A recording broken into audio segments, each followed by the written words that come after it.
Whoa! Welcome in, everyone. Hello, hello. This is Fiercestbard, and I have a barky dog. Hello, barky dog. Come here, barky dog. What's going on? Huh? Are you done, barky bark? Yeah, today we're gonna be coloring in. Well, we're gonna be finishing the coloring. Well, okay, putting the finishing touches, I should say, of coloring on this fan art of from the amazing digital circus that we started a while ago. But Mooney actually helped us to color in and put the shading in it, and did an amazing job actually of doing this. Right, like she made a lot of decisions that I would have done myself, and basically made this job 10 times less daunting for me. So I'm gonna go in here and I'm gonna start adding stuff to this to just kind of like um basically kind of like, I don't know, like polish it in a lot of ways. Just gotta find certain things here, and just to see what colors that she was using, and follow with that. And then let's see. But yeah, it's really awesome that like I could kind of come in here, and this is part of our new sort of like workflow that we have together, kind of as like an art team and stuff like that, where we try to make things easier for each other, in terms of doing the arting, right? And one of the things that we've tried to do is like help each other with coloring, or more likely Mooney's helping me with this portion of it, and then she's like she will sometimes catch things that I don't too.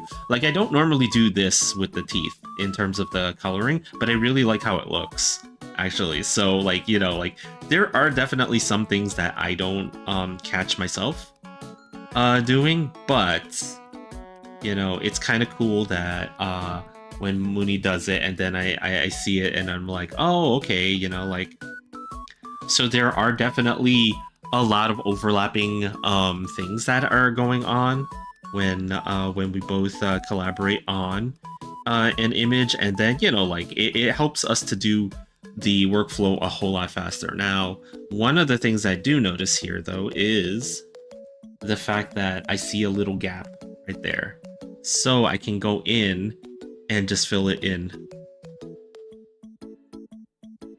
But that's kind of why we do this as like a team like this, so that we could like double check each other as we go and stuff like that, right?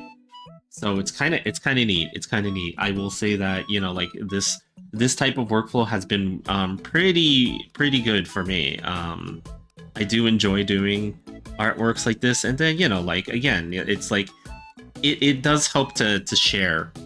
Sharing is caring, just like the Care Bears used to say. Sharing is caring.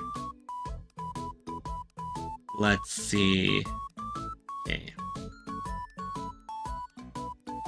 And then there's like little bits of this that I can, like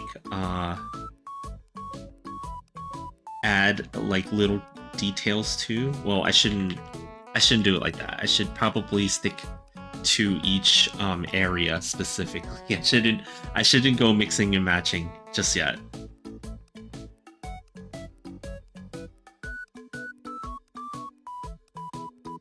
Let's see.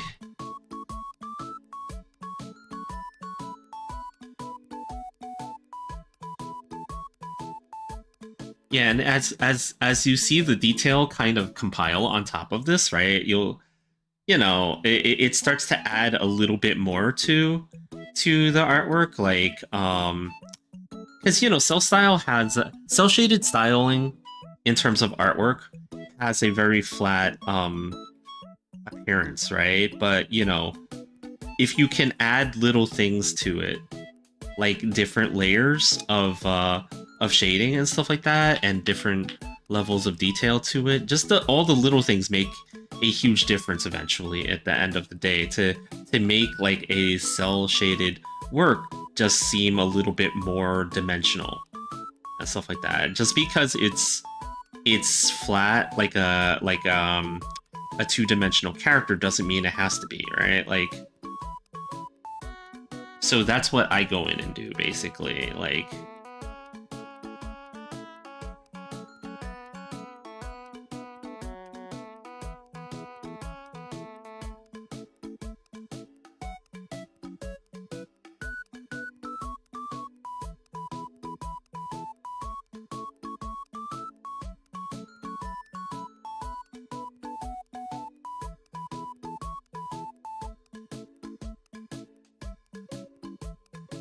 let's see.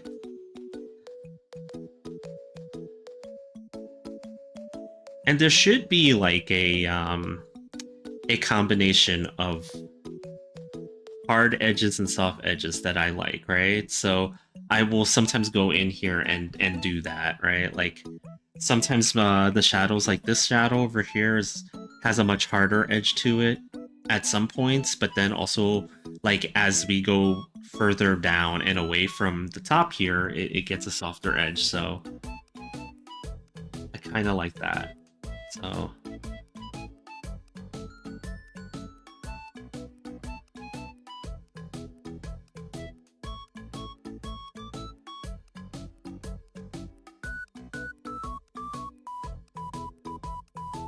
and I'm hoping that I get most of this done today, because Mooney did a lot of work, a lot of the the heavy lifting here, right? And I'm just kind of again putting in the finishing touches, as it were, right?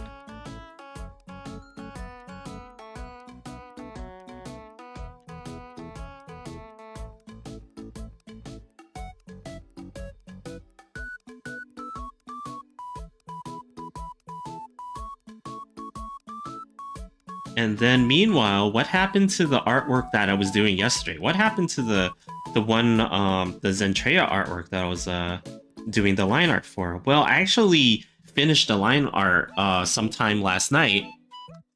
And oh, what is this? What is this? Except hold on.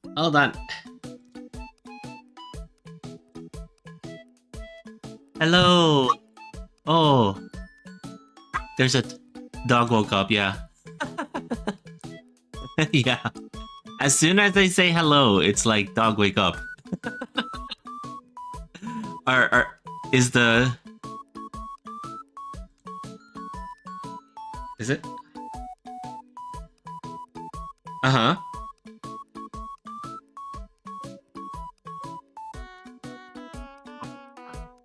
Yeah. It makes sense, you know. Let's see, where's the button that merges the chat too, just in case, right? Or are you controlling that? I don't know. I don't know how this works. This newfangled stuff. But yeah, I was just mentioning you. Oh, did I? Oh. How did I? Okay.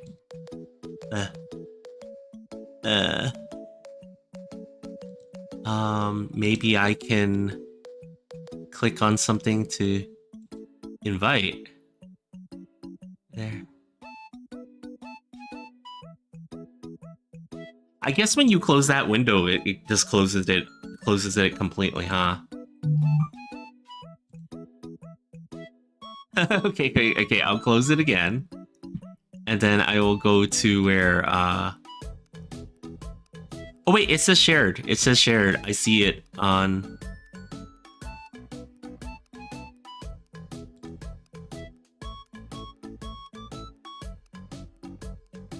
I think for a second there we were, and then it like went away for some reason. Pro streamers, we're so pro here. Okay, stay in current session. Okay,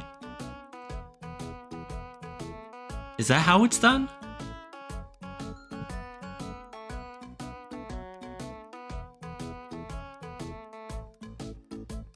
Again? Okay.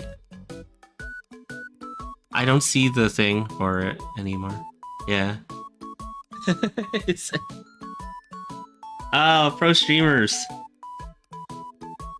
Okay, so you know, this is a clear example of what to exactly do when you want to collab with someone. Okay, guys, this is exactly what you want to do. You want to. I thought I did. I don't know where to close it because I thought I did.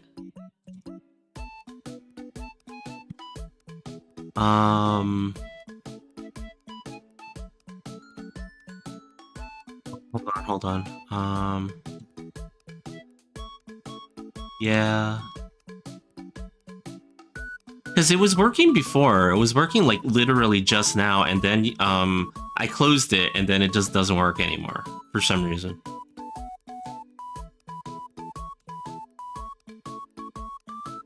Okay.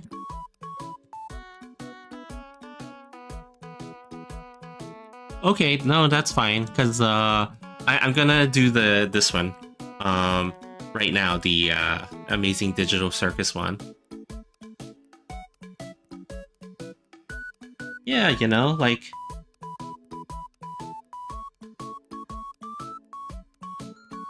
Yeah, and I was just mentioning, you know, how you're helping with the colors and stuff like that, and how this is really, you know... It's kind of like making our workflow like super fast in terms of at least compared to previously. I will say. Whoops. It's not really pressure. It's just more. I think it's less pressure and more. Damn, I wish I had more time. So when you feel like you're in a time crunch, you feel like you have less time, and then that's what's causing you to feel really rushed. You know, I think, yeah.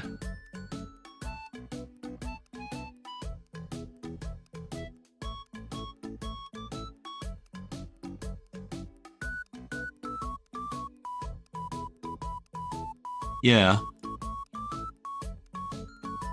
Oh yeah. Hold on a second. I don't know why they can't hear you from mines. I'm trying to figure that out right now.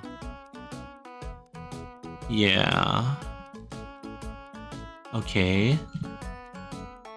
And I have you on Discord selected. Yeah, Discord is selected. I don't know why you're not coming up.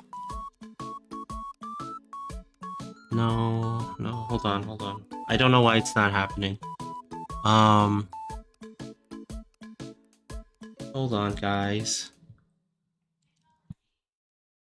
Yeah. People can hear you on my side, so don't worry. Oh, it for a second, and then it like went away. Say something again? Okay, there you go. Something. Okay, finally. Finally. Winnie's here, yay. It's finally working.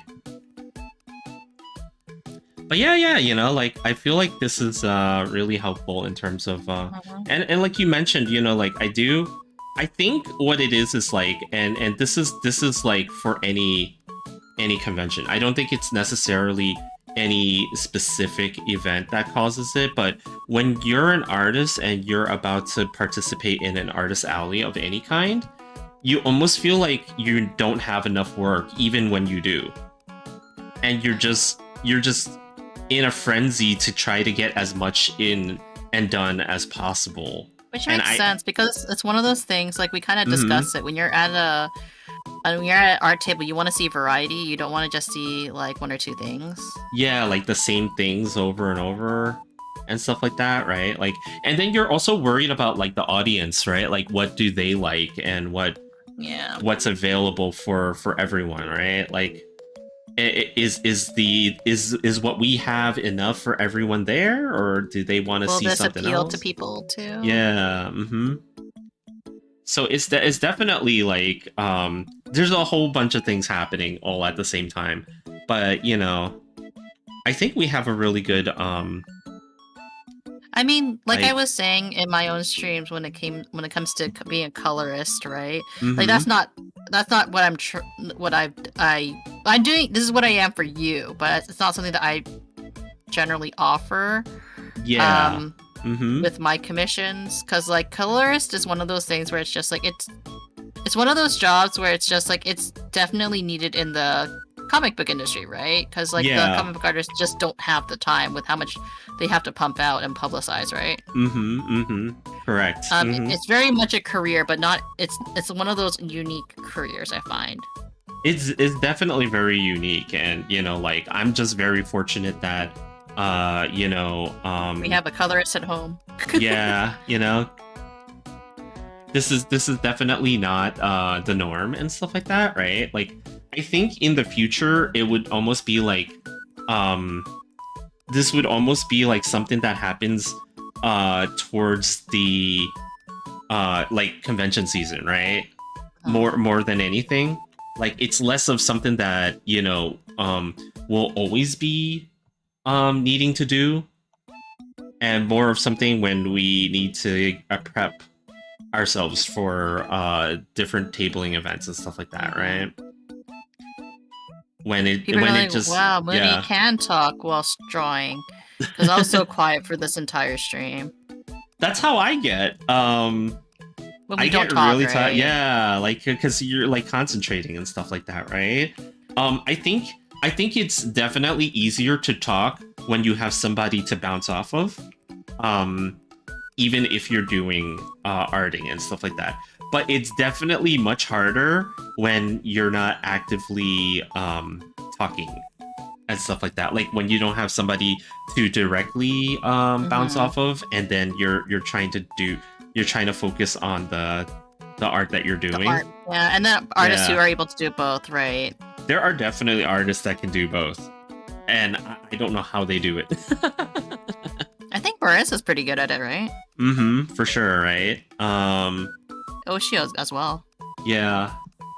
Like these are just like friends of the channels that I can think of right off the top of my head. Yeah, mm-hmm.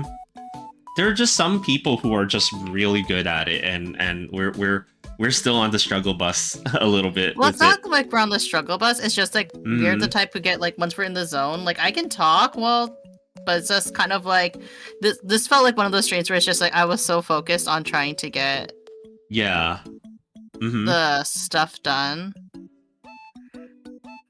No, me, I'm on the struggle bus when it comes to this. For sure, I'm on the struggle bus when it comes to this.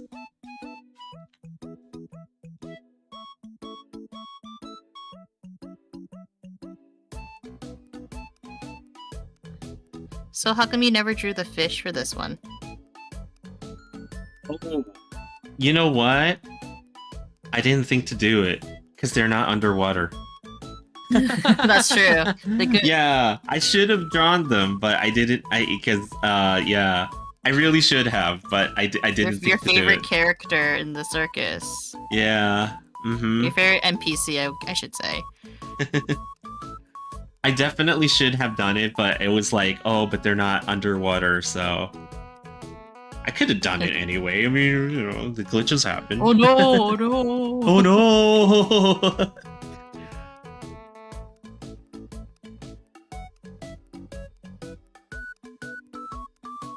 What is it about them? Like, you told chat why you like them a lot, right? I don't know. I just like those silly situations, like with where things are like a little bit overblown. In that situation, it was almost like what the hell? Who are these people, right? Like who are these two characters? And then it was like the whole idea that like they're trying to protect the treasure that's already gone. Like I don't know, stuff like that is funny to me. And then like the voicing for the two characters was also really the delivery of the lines for that was pretty good. So do you hope that they'll continue to come into the show, or do you think that was their one-off?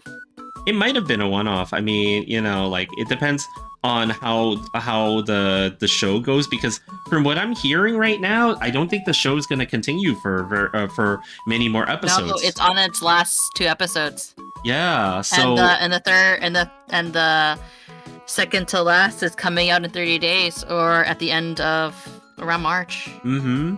So considering that might have been just like a one-off situation, you know? Probably. But would you want them to bring it back if they were longer? It's like it's tough because in a situation like this, right? A lot of times you want more, right? Like you always want more when it comes to your favorite stuff, right? Like, you know, when a show is that good, you always feel like you want to see more of it. But the problem is, I feel like they are telling the story that they want to tell.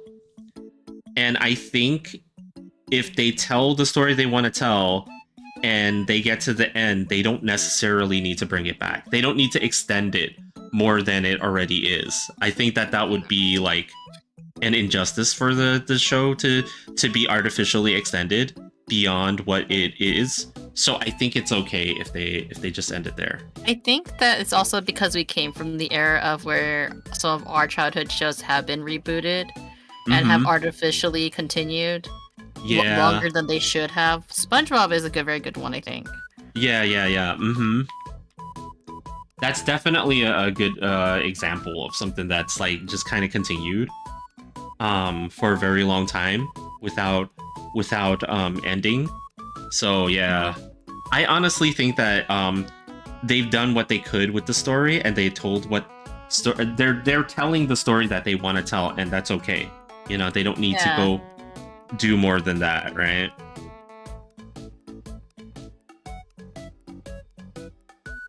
How do you feel about the voice actor's situation that I showed you yesterday? Oh, I'm trying to remember the exact details for that. So it was like, oh yeah. Now I remember. That is weird. I'm just gonna say it right out. That is weird. That is a very strange situation. Yeah, like I guess for some context, the voice actor for Jax discovered recently that there are voice imitators, because, you know, for any popular IP, they are going to be like people who really love the show, so they want to kind of like, you know, do fan work and do like, you know, example like fan art, or they want to express it in other ways, right? Like role playing the character, right? That's never been something inherently unique to Digital Circus. I think that's also something that happened a lot in back when, in the early days of the internet, I would imagine, like on the forums, right? Role playing it was a thing like forever, you know, for certain, right? And you know, like I think that's fine. I don't have anything against it or anything like that. It's okay, you know, people express themselves the way that they want to, right? It's like it's the issue is when it starts crossing the line of like I am that person or I am that character. Yeah. We never did that. I'm sure like we both have like played on weird personas on forums. But we were never like I am the real life incarnation of this or that person, right? Yeah. What? Like you never said like, oh, I'm actually Goku. You never said that. Look. I don't know if you know this, Mooney, but actually, I am Goku. You're cheating on Bulma. Apparently. Yeah. Even though Bulma is with Vegeta, screw that guy. Oh right, it's Chi-Chi. I forgot. Yeah, I'm a big fan. Big fan. No, it's okay. I'm sure people have shipped Goku and Bulma. Oh, definitely. Were people kind of weirded out that it wasn't? Well, I guess not, because like very early on, Chi-Chi was very interested in Goku. Yeah, I mean they set up a lot of stuff like over the years. Toriyama, yeah. Mm-hmm.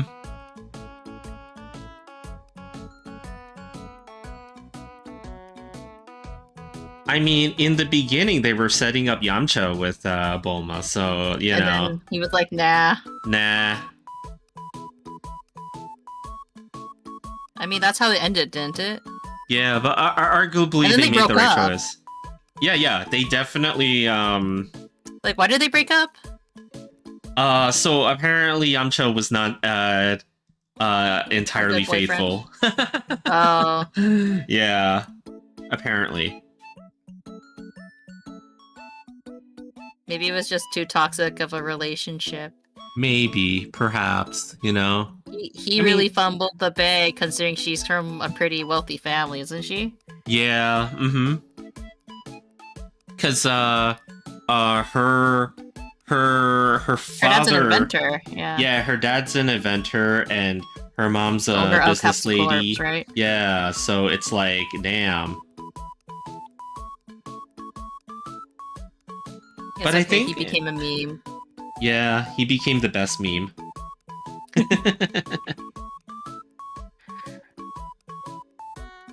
Sorry, you were saying though? Oh no, I was just gonna say, like, I don't think that the stories for their relationships would ever get well developed anyway, because, like, honestly, like, the one criticism I would have for Akira Toriyama's writing style is that and granted, you know, like, he's admitted this. I don't think he's admitted it as so much as everybody just kind of noticed, right? Okay. But it's sort of like he doesn't really put a whole lot of attention into the wives. I would just call them the wives, right? Because, like, in Dragon Ball, right? If you're a female character and you're in Dragon Ball, right? He forgets about you. Yeah, you basically either get totally forgotten, just like Launch, right? Nobody knows what the heck happened to her. She went looking for Tenshinhan, and she just disappeared off the face of the earth. She never came back. She appeared at the very end of for the Spirit Ball. Yeah, I guess. Right? And that was in the anime. Yeah. When they remembered that she was an actual character, right?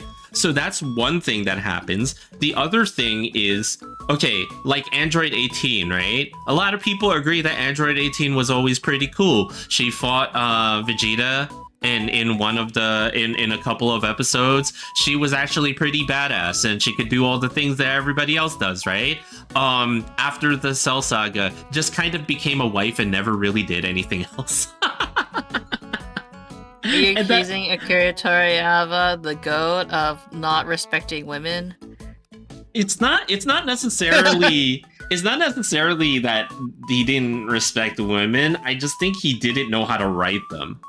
Like, I think that's fair. Like, I think it was the same for a lot of, like, Shonen Jump characters. Like, you kind of notice that, like, certain characters are, like, they could have been written so much better. Yeah.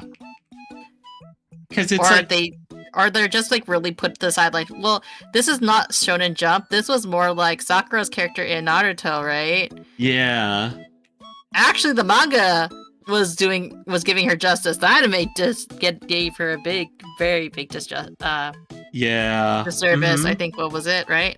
And it's like, I think it's normal only because of the fact that, you know, because the writers at the time probably didn't think that they needed to develop these things, right? Because it's like, you're writing a manga or a comic or whatever for very young children, who are mostly boys, right? So you're not really thinking, okay, relationships is a thing that we should define, because they probably don't care. They just want all the characters to punch each other, right? Like, but, you know, as we've seen with like a lot of different shows and stuff like that, that's not necessarily true, because for very long time followers of certain shows, they appreciate, you know, like the character development. Yeah, the character development and stuff like that. Like, I'm pretty certain that there's a lot of fans of, for example, One Piece, right, who really appreciate, you know, all the world building and all the character development that happens with the characters in that show and stuff like that. Not that I've ever really seen or know of the relationships in One Piece. I really have no idea with that show, but I've been hearing from some fans of it that they enjoy that. So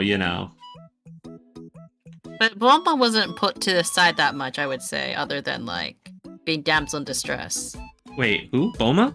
Bulma, like she was remembered quite a bit.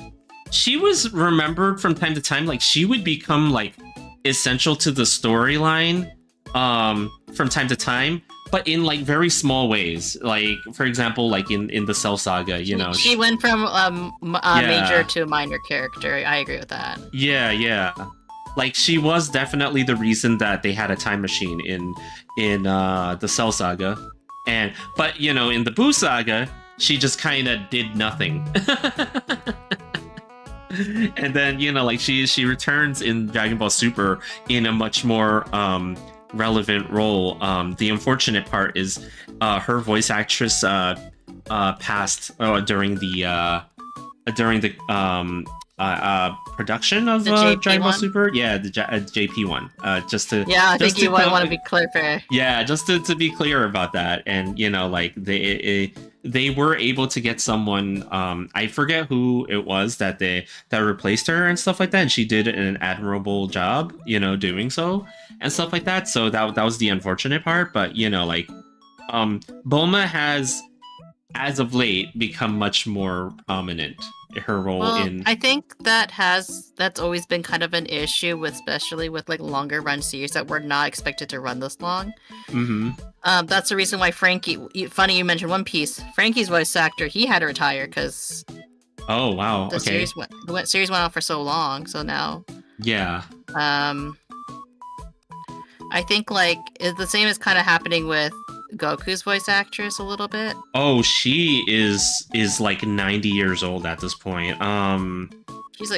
She was ready to retire a long time ago. Right? Yeah, she was ready to retire a long time ago, and but her voice is so iconic in the JP. Yeah. It's that I know a lot of people don't like it though, because there's a lot of right. Yeah, there's a lot of fans of Dragon Ball that say that it's not appropriate for Goku to have quote unquote old lady voice, right? So hi, Captain Blue Blue. Yeah, it's Kamen Rider. Kamen Rider Zentreya. Kamen Rider Zentreya, yeah. Yeah. Yeah, how you doing, Blue Blue? Yeah. Bard's also here. The true artist. But you're an artist too. I'm just a colorist. You're collaborating with me. Yeah, technically it's all Bard's art on both of our channels. If anybody's watching both of our streams right now. Good, thank you. How are you two? We're doing pretty good. We're prepping for Artist Alley how do I phrase it? Bard draws the line art and I'm helping with the coloring. And doing corrections. Which are usually pretty minor corrections. How did you feel about the corrections I've been doing for Zentreya though? So far so good. I think though that it definitely needs a little bit of help on the booba area, because you noticed it too a little bit. Yeah. So I know that it was hard to get the angle for where the line art should go. The lines for the red part should go on the booba. It might have to be redrawn a little bit. Just a little bit, because the thing is, you always want to curve those. You don't ever want to draw them straight, because if you draw them straight like that, that's you're assuming that the top, that the area that they lay on top of is completely flat, which is not the case. Yeah. So that's the only thing that I would say, but otherwise, the corrections needed to be made, like when you added the armor to the legs. Leg. Yeah. Mm-hmm. Were you surprised you forgot that one? Oh, I'm not surprised I forgot stuff at all. I'm coloring in someone else's line art too. Oh, nice. Yeah. Teamwork makes the dream work. But yeah, I'm doing a little bit of rendering. Technically, I don't have to do this part. But it also it teaches me a little bit about where I think that it should go, but you can definitely disregard it. Well, the thing is, like, a lot of the decisions you've been making in regards to the coloring are similar to the ones that I would have made, but you also have an eye for spotting things that I would not have noticed. So, like, just so that chat is aware, I do trust Mooney's intuition with coloring because she does it in a different way than I do, but we kind of come to the similar conclusions in the end. And a lot of times she's actually suggesting certain things to me that I don't notice and stuff like that. So, like, I think the collaboration works pretty well, as it were.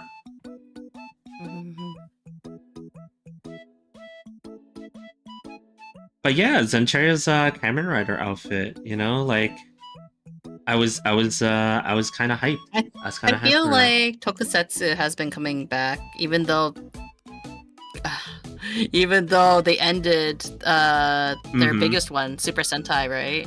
Yeah, Super Sentai may have ended, but you think it's because of other reasons, though, not because... It's definitely because of other reasons. There's speculations on it. Has to do with licensing, for sure, right? For people who don't know what Super Sentai is, do you want to explain that a little bit better? So Super Sentai, for those of you that don't know, is the show. Yeah, the show that would become Power Rangers in the West, if you guys are more. But is essentially. Yeah, like because the thing is, they take the footage from those and then they replace the actors and borrow the suits, right? And they borrow the suits and stuff like that to try to film some new stuff to fill in and localize it. And localize it, yeah, because like, that's just the way that Saban chose to do things back then. It was still very much the world of people would not accept Japanese people. Yeah, yes, the people would not accept Japanese people. I mean, what the heck? They don't even exist. Not back then, technically, no. Right? They needed like radical teens with attitude, right? With attitude, yeah. Jeez. Super Sentai. They ended Super Sentai. Yes, that's not a joke. It actually did end. Yeah. But it ended for a reason. Yeah. So speculation behind the ending of Super Sentai is like, okay, it was very clear that the toy sales were not very good as of late, right? And then on top of that, they weren't able to branch out as much because there were some like, even though Power Rangers as a concept, right? Now Power Rangers brought Super Sentai to a worldwide audience. Next level, yeah. Yeah, it technically let Super Sentai exist for much longer than it should have, because there's a lot of indicators that said that Super Sentai probably would have ended much earlier had they never made the deal with Saban to do Power Rangers, right? But the problem is that the current toy license owners of Power Rangers, right, don't do a very good job of promoting the Sentai series or Power Rangers at all, other than the original series, right? Like the Mighty Morphin Power Rangers, the dinosaurs, and stuff like that. Because like Super Sentai has so many different series. Yeah, so the problem is that they're not able to expand the brand anymore, and because they're kind of in trouble financially, they're kind of stuck because they don't have control of the franchise abroad, right? So a lot of the speculation has been that they are ending Sentai to rebrand, or perhaps so that they can get a different deal in the future. But they did come out and say that it's not necessarily over, they're just giving it a break. So they're doing the Godzilla thing. They came out and they were like, we're gonna put the IP on a break for about 10 years and then come back and wink wink, nudge nudge, because that's kind of what they did with Godzilla in 2004. They were like, okay, we finally got a company to take the reins on making these movies in the West, so we don't have to make these movies anymore. So let's go on hiatus for like 10 years. And they really did not. They did not make another Japanese Godzilla movie until recently. Hideaki Anno made Shin Godzilla in 2016, and that kind of brought back one of the better Godzillas. Yeah, I would say it's one of the better ones. It's a little controversial because some people find it to be rather boring, but I think that it was one of the better attempts at making a Godzilla movie. Godzilla also being a tokusatsu series. So this is still on topic, okay, guys? I mean, technically, right? Yeah. Because what is the definition of tokusatsu? Special effects, basically. That's basically what it is. It's special effects live action type shows and movies and stuff like that, right? So, you know, the Kamen Riders, yeah. Now, Kamen Rider did a very good job of stuff like promotion and stuff like that, and toy sales. Despite not having any, not having a true, I would say, localization in other countries. No, like they tried a couple of times. I think some of us who are old enough remember when they tried with Kamen Rider Black RX, right? With Masked Rider. Some of us remember that. It was not great. Okay, it was definitely not great. Attempts were made, and then some people remember when they tried with Ryuki, and they tried to make Kamen Rider Dragon Knight, which was much more successful, but did not really put a dent in the international market. Because I think I think the problem with Dragon Knight, right, was okay, a lot of people were more accepting of the suits and live action superheroes type of thing, right? At that point. They basically made a really good story because they basically made their own more adult version of the same exact story that was happening in the Japanese version, right? So it was a very good attempt. But the problem for Ryuki is that I think it came out at a time when people became aware there was an original.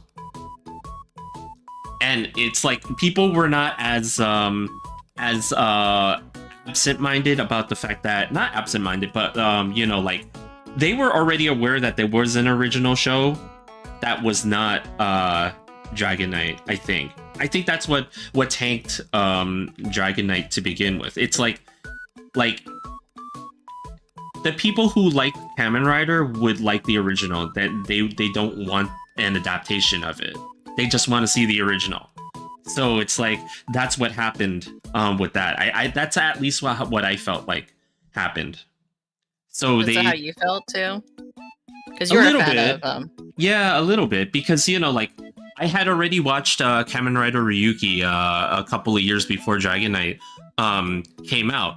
So watching the show again felt unnecessary because it was literally the same footage during the battle scenes. They couldn't really do anything to change it, right? So, like knowing the original story made it feel really weird to watch the same stuff over again, but trying to link it to a different story. Yeah, it's like it made it really weird to watch.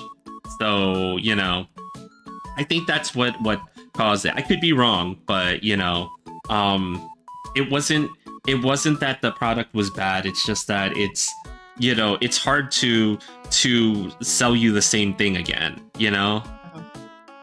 But yeah, anyways, when they localized it, they did make it more relatable to kids, at least in North America. I agree with that. Yes, 100%. Oh yeah, they for sure did. They wanted radical teenagers. Yeah, teenagers with attitude. Why did they do it? That's such a weird quote I remember from it. Look, Zordon knows... radical teenage. Look, Zordon knows what he's doing, okay? Don't question Zordon!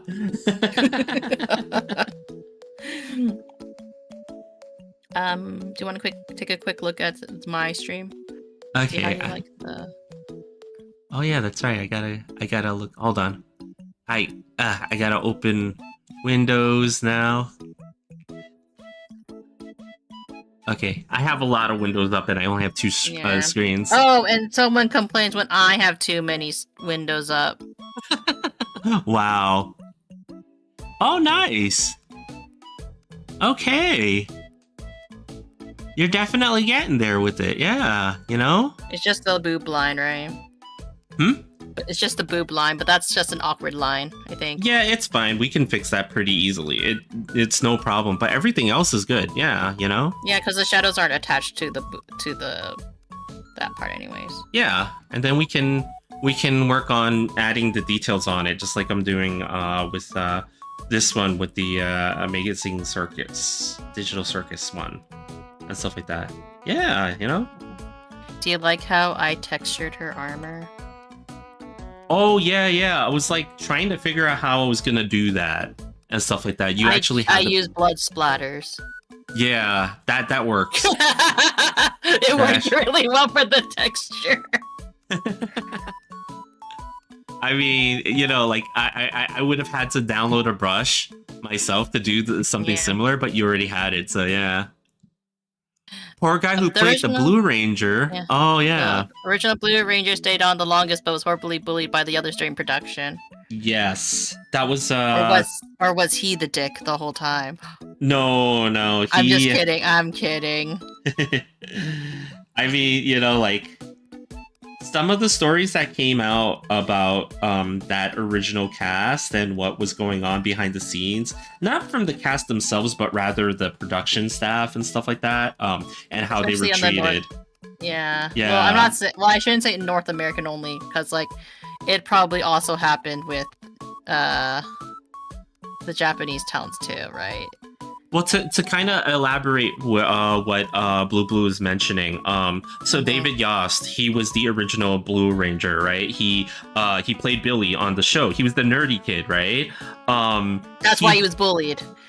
No, unfortunately, I'm kidding. Unfortunately, it was even worse than that. He had not come out yet. Right. You mentioned that to me. But yeah, people knew apparently on set and stuff like that, and you know, they did what they did, and I don't think he actually elaborated too much because, you know, it obviously, you know, it's like a deeply personal thing, you know, so I don't think it's necessary for him to tell his story, you know, if it's not relevant, but it is relevant in the sense of like how his treatment was. Yeah. And for the longest time, they were trying to basically write him off the show, to the point where he stopped even being a Power Ranger. But yet he was still on the show for the longest time for some reason. But they just... Yeah, I guess it confused people. Like, if you want him gone, just have him gone. Like, why are you... I wonder if the others publicly repented for it. I don't know if the others ever, you know, or if they did anything about it, or right? if they, yeah. I mean, you know, I don't want to speak poorly of people that I did not personally know, and I wasn't there for any of this stuff, so I don't know. You know, not that we're condoning. Yeah, any of it, obviously, right? Yeah. It was definitely a different time back then, and sometimes it's like you don't know if it's even safe for you to speak out against it, right? Especially if you're a person of color. And then, you know, they were all in the they were all C actors, I would say, because they wouldn't. These are not B tier actors, like would be considered B listers. These are like C listers, right? It's okay, Bard. I didn't think you were part of the bullying. Oh no, I'm just saying that it's like, you know, I don't wanna comment on, you know, like, because I don't know the full details of all the stuff that's happened either. So, you know. Yo, what's going on, gang? What is going on? We're coloring right now and working on this lovely booby art. Is it only booby? I mean, it's not only booby. I'm working on the boobs right now. I mean, technically, there's a little bit more than booby on it, you know. I don't know why I had to do that voice. Yeah, I don't know why I was doing that voice. It's okay. I know why you're doing that voice. Thighs are pretty well framed too. I mean, yeah. We're adding the highlights to some areas and airbrushing them. Yeah. For more definition. We're both doing the Artist Alley crunch right now, so yeah. You know, we're trying to do more artwork. Yeah. You might see these appear at an Artist Alley near you if we can get in. If we can if get only in, we can yeah. get in. That is. Yeah, 'cause I think that's the real challenge, right? It's not even the fact that like we need to make more product. It's the fact that we need to even be able to get into the Artist Alley because it's so competitive. It's like ridiculously competitive, guys. Some of them are like, oh yeah, just like it's like, hey, just it's first come first serve, and then like it's all gone because people use bots to get in sometimes. Yeah. Like it's so insane. Like I think we read one of the Artist Alley applications. They're gonna start using a system where they charge $5 to stop people from applying with bots like nonstop. Multi-applying, like yeah, multi-applying and things like that, right? So like they need to do something about it. Now a lot of people might think, oh, they're being greedy, but like which could be true. It could be true. It could be that their excuse to be like, well, let's we benefit from this, but like I think at least this deters some people from abusing the system and doing the multi-botting, right? On these, but ultimately they're all going to be very hard to get into because it's so competitive at this point. I know a con where a former worker I know told me that their alley was first come first serve, but the higher ups decided who arrived first, so to say, oh, I see. Yeah. Sometimes it does happen. It happens, yeah. That's why it's important to make friends. Yeah, like it kind of sucks, but it's true. Mm-hmm. Like you can't just show up. Sometimes you have to kind of be friendly with con staff. Yeah, it is a thing, Good thing I had it in with a little bit. Well, Not gonna say for which convention we got into, but we have been applying to other ones though. Yeah. Mm-hmm.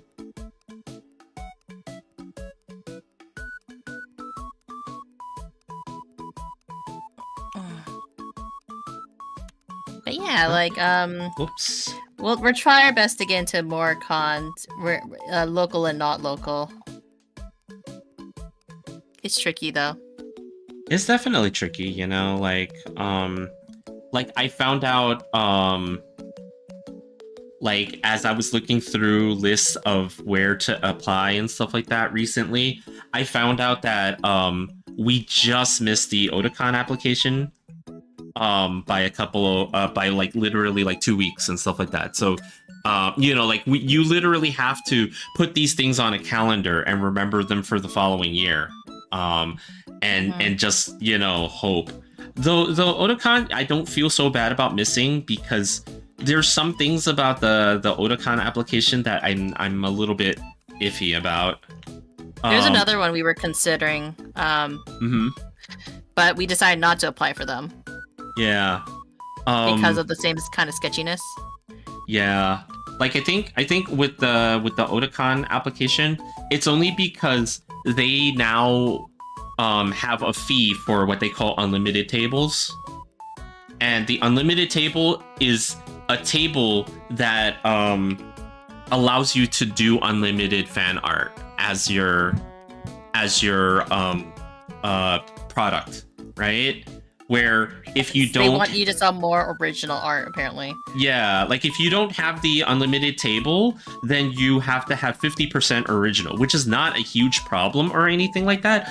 But a lot of people are do understand like that as an indie artist, your original stuff is probably not going to sell quite as much as your fan art. Unless you are a very specific artist. Yeah, unless you're a very, specific artist and you have original art. Kind of built, yeah.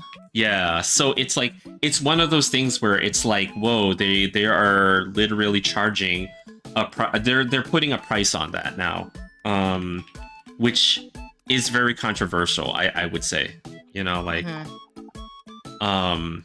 whether you agree with it or not is a different story. Like there are pros and cons to it, for sure, but I think that there's a little bit of me is kind of like about it. So I think it's because we've grown up on the whole like artist alleys for fan art. Yeah, our Artist Alley had primarily been a thing, and then like again it's more for the fact that like I think for most indie artists and stuff like that, right, that really get their start. Yeah, you wanna get your start, and you want a way to maximize your potential clientele and stuff like that, right? So it's like it's one of those things that puts a limit on that unless you pay a premium, and that premium is like $1,000, by the way. It's not like add a little bit. It's like $1,000, and the Artist Alley table at Otakon is already $400 normally. So like I think it's the look is not good. Especially for a convention that is like it's a very storied convention. It's not like it's a new up and coming convention. This is like a very old. By the way, Otakon is in Alberta, I believe. Otakon, right? What was it? No, Oda. Oh, you're thinking. Oh no, I'm thinking of the one in the Oda Fest. Oda Fest, yeah. Otakon is actually an East Coast convention that was primarily held in Maryland, sometimes in DC, yeah, in that area, and sometimes in Baltimore. They've been there since forever, yeah. Sorry, I'm thinking about Oda Fest, which is, like I said, in Alberta, which has a very similar name to it. Yeah. We also missed that one, but we didn't really pay attention to that one, honestly. Yeah, I think for us, this is the year where we try very hard to have stuff on our calendars, and just make sure that we're very much more timely in our applications. We didn't realize people take applications for their tables like a year in advance. Sorry. They used to be like, what? How early did it used to be? Well, granted, you didn't really go to Artist Alleys. Yeah, I didn't really do Artist Alleys back then, but I think that they did do them pretty early, like the application period. They did do them pretty early, but man, now it's like you said, like a year in advance. Yeah. And you've basically got to fight with everybody else to get in. And not only that, you also have to prove that you're going to produce enough new art, because some of them want you to produce how much art? Oh yeah. So it's like, you basically have to show your display. You have to give them a photo of your table and your table's display. Displays, yeah. Yeah, past displays. And you have to be like churning out like maybe one piece of art every month and stuff like that at minimum and stuff like that. Which is difficult for print illustrators like Bard. Mm-hmm. So it's like there's a lot of different rules and regulations at this point. But I think it's because like the convention organizers, the event organizers, I won't say that they're doing anything malicious or anything like that. They just have to make sure that the people that they invite in to do these things, right, are people that will be able to fill the event, right? Like they don't want to invite artists that come, and then their display only has like a few things, and it's not really like a selling point for them to have artists that can't fill a table. Yes. Yeah, and they can't produce and stuff like that, right? So, you know, like it's understandable why they do what they do. So I'm not gonna knock them for that.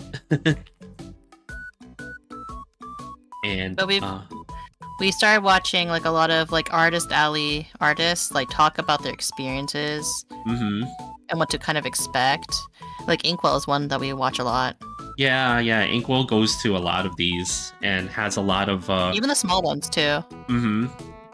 And Inkwell has a lot of information Advice, down to advice and even the numbers. So if you guys are interested in Artist Alley participation and stuff like that, right?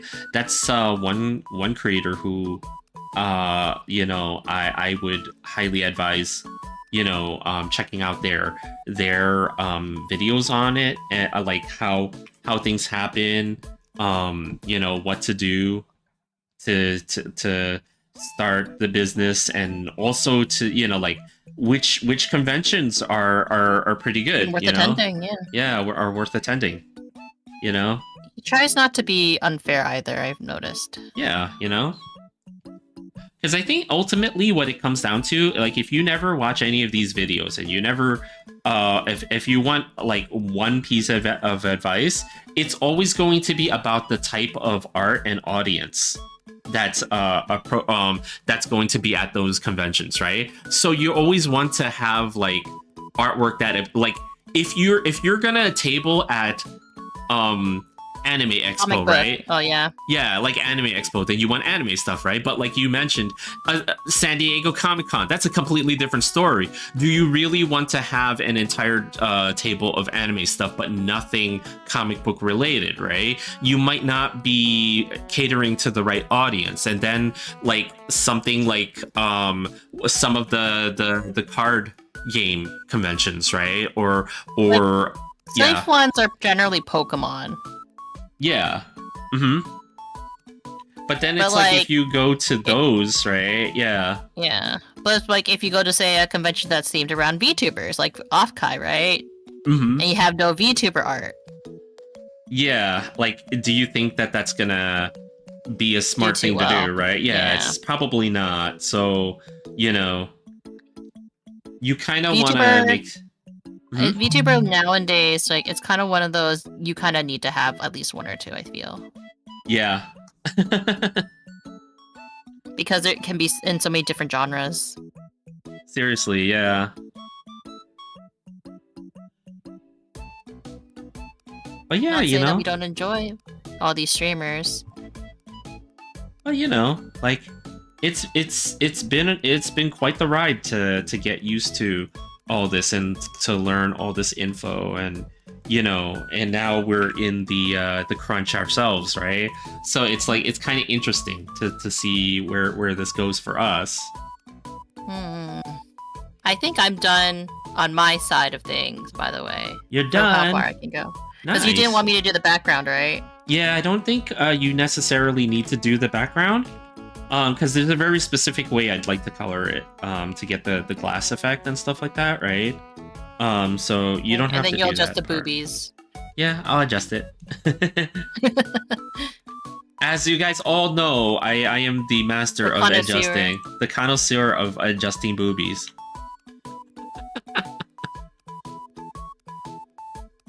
I think you should be able to finish Digital Circus by today, actually, right? We'll see, because I'm actually taking quite a bit of time to detail. Like, I'm only on Pomni still. But like it's because I very much want each of the characters to have that very glossy polished look. Yeah, polished look that they have in the actual show. So it's all about adding an extra level of shading and some shines to them and stuff like that. So I'm only still on Pomni, but it's okay. I think I can do this. Anyways, I know this is gonna be very shocking to suddenly be abruptly moving on to another channel. Like where could you guys possibly go and if you are on Twitch?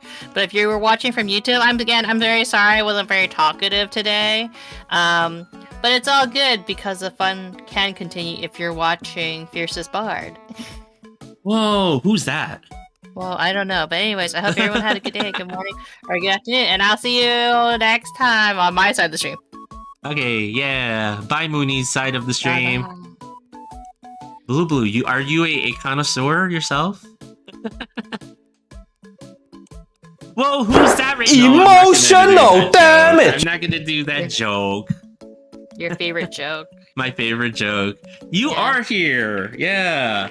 Let's give the shout out to Mooney Shoda, who I don't know how you guys wouldn't know who Mooney is. I only mentioned her. I'm just a mysterious voice on this chat. Oh, whoa, mysterious voice. If you want to find my treasure, you gotta answer my riddles 3.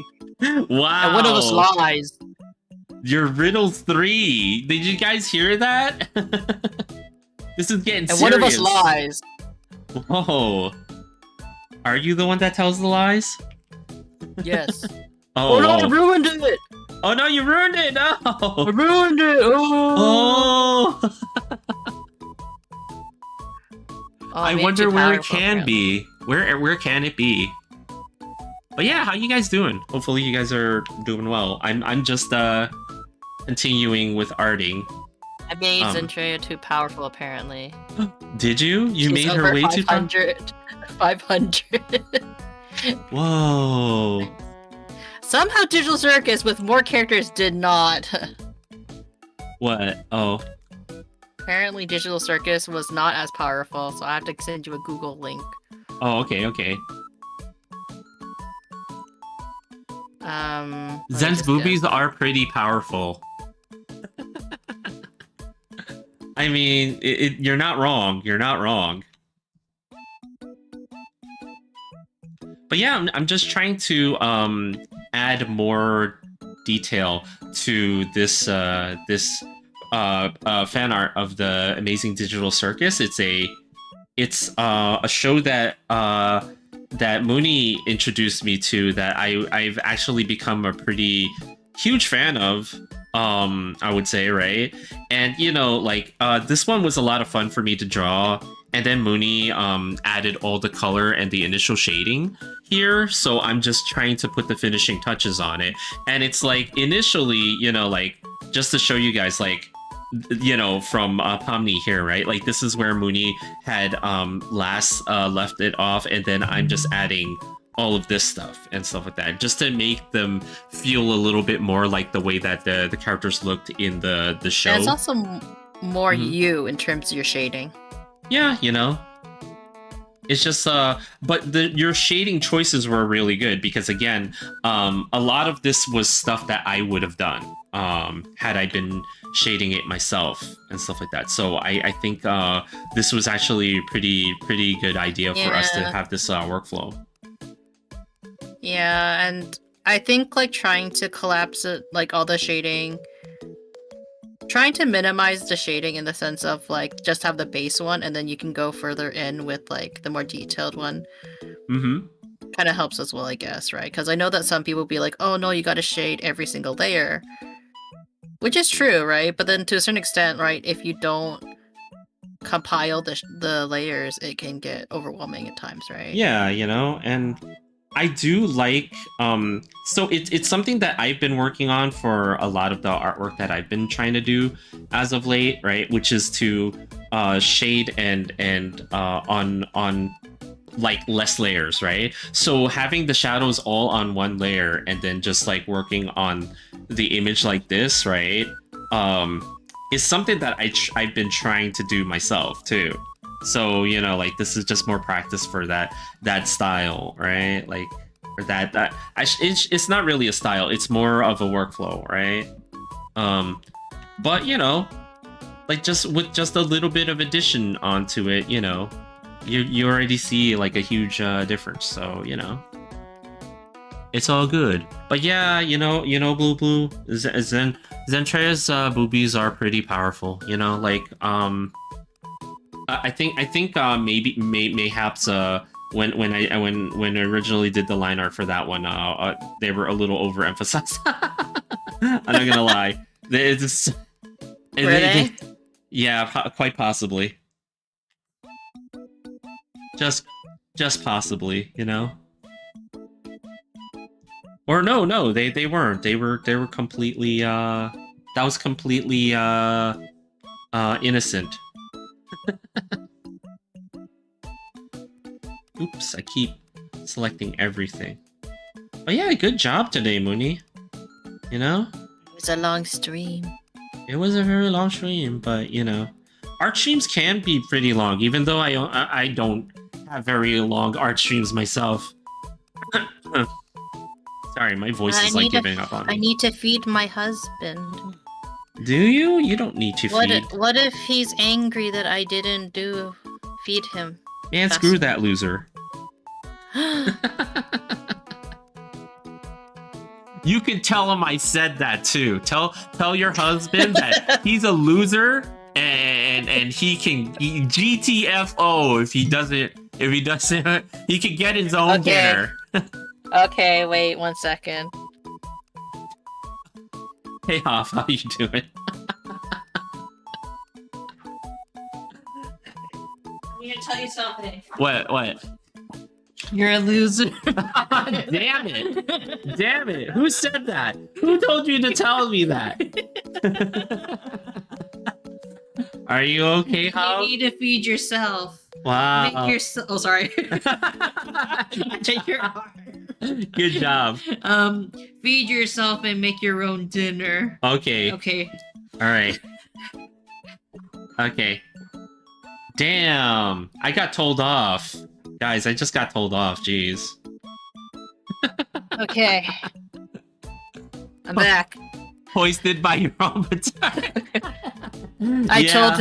I told him he's a loser and needs to make his own sandwiches. Whoa, you know what? You stood up to that asshole. You know, like, what a jerk. I swear. If I ever saw him in the streets, I'd bop him in the head. No, I wouldn't. I'm too small. Like, I can't bop anyone. Bop It. Did you used to play Bop It? I never did. I didn't have the coordination for it. That's the thing that you put on your leg, right? Or something, and then you swing it. Leg, you hold it. Oh, you hold it. Holy crap! I'm thinking of the wrong toy then. You're thinking the thing that goes around your ankle. That's a Skip It. Yeah. Oh, that's a Skip It. That's what it was. Oh, yeah. Toy. Wow. He needs a hat that says he is a loser. If only I could draw one right now and put it on him. I mean, I could, but you know, I gotta finish. Gotta finish this, unfortunately. We gotta.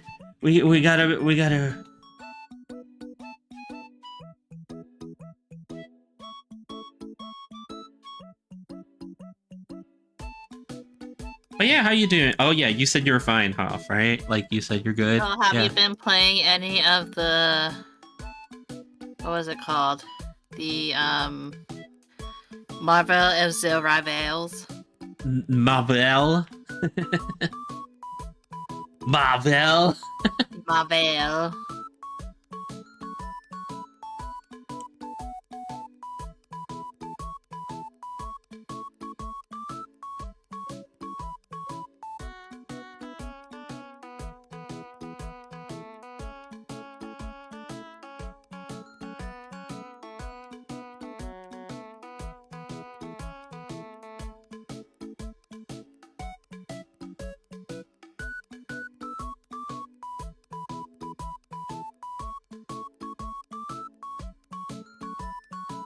A little bit, not liking the last few battle passes. Yeah, you know, like the battle pass situation in that game is like, oh, ooh. Look, not everyone can wear a Speedo, okay? Yeah, you know, you're right. Not everyone run can. Out of characters. Let's see. I think I just need to get to the hand, and then I can add the glossy parts to her, and that should take care of Pomni.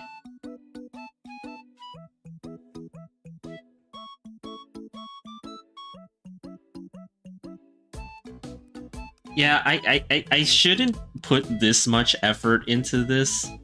It doesn't really need that much, but at the same time, it's like, but I want to.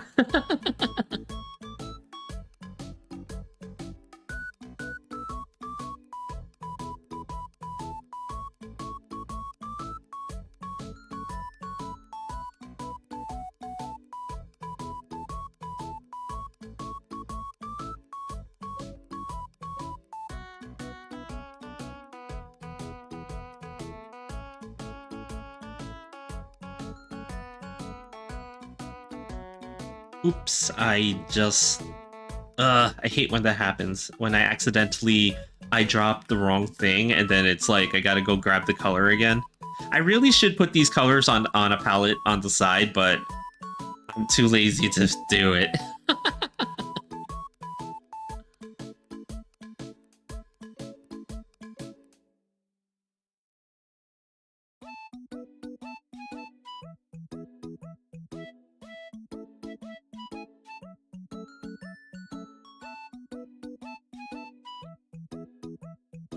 I mean, there are only so many Luna Snow skins.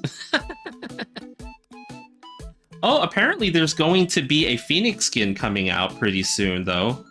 I saw a preview of it where she's dressed kind of like the way Magneto is dressed out in the outfit he has for the Krakoa Council, the Quiet Council on for Krakoa. So that's going to be kind of cool, you know. Office Lady Jean. For all the Office Lady enjoyers out there.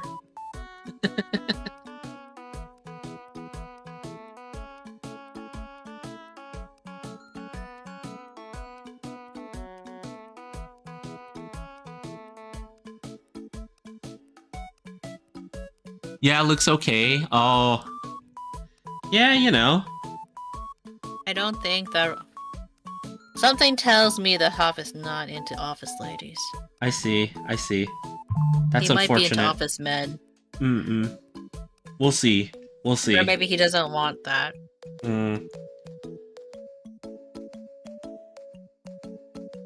You're an office man. Is Hoff into you?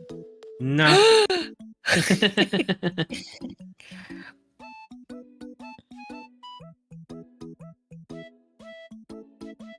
Psychotic Planet Eater Gene is best Gene. I see.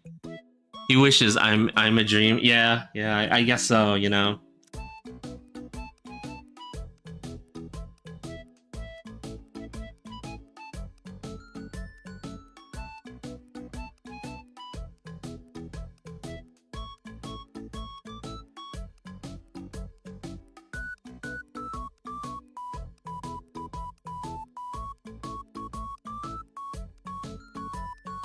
But yeah, even if I don't finish this one quickly, it's actually pretty close there. I'm gonna have to do this for all the characters, but Pomni is the one that's most detailed in this image. So I almost feel like getting her out of the way was the most important thing in as soon as I started doing this part here. So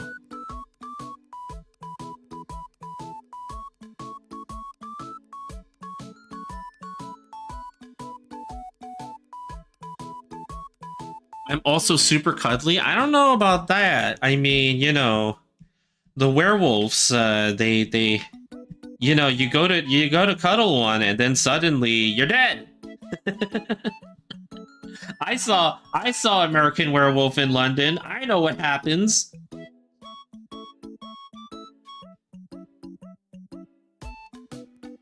Or is that propaganda? Is that a propaganda film? Have I been lied to?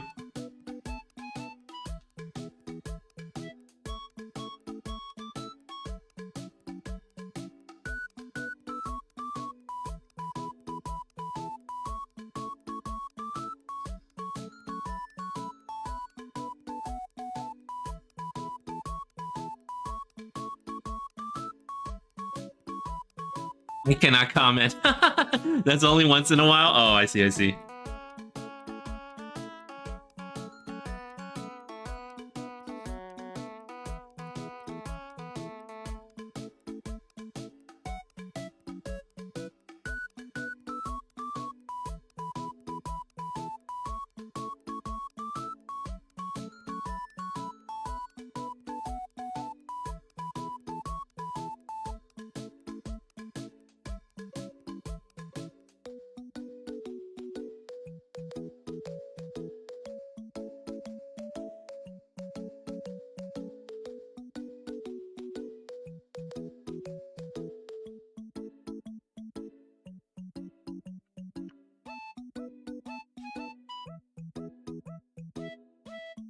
Okay, now one more, just one more layer of shadows. This is the ridiculous part for me, but I think you know, again, it's kind of needed. It's kind of needed.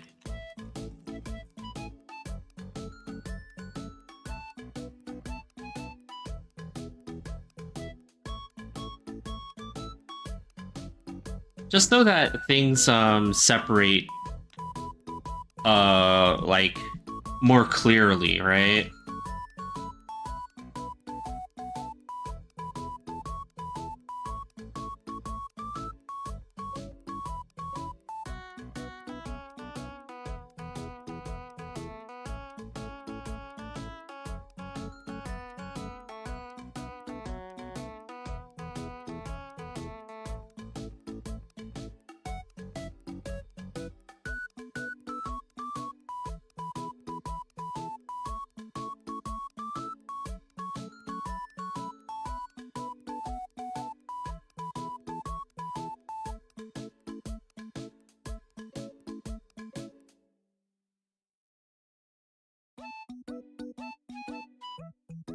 See, now it's my turn to go into silent work mode. So Mooney, you were in silent work mode previously. I mean, I can start cooking dinner. Well, cooking dinner is more like, more like just adding like more curry cubes. Oh yeah, that's right. We have to save the curry. The curry had no flavor. Had no flavor somehow. But I'll hang up on this end. Okay, that's fine. I love you. Love you. What's that?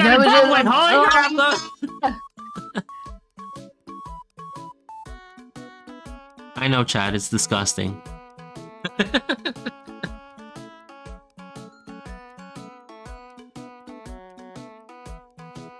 Let's see. Where else? Where else can this stuff go? So now I gotta add some shines, some shiny parts to her. Okay. So we add. Huh? Who would? I know. Who am I talking to? Do I need to beat someone down? You might have to. You might have to beat someone down. Fight someone down? Who the hell was I talking to just now? I can't believe someone would flirt with you openly. On stream. Yeah. That's disgusting. That's disgusting behavior. Then why are you? Then why did you accept her? I love you. Well, I don't know. I don't know what I was thinking. Yeah. That's right. Tommy,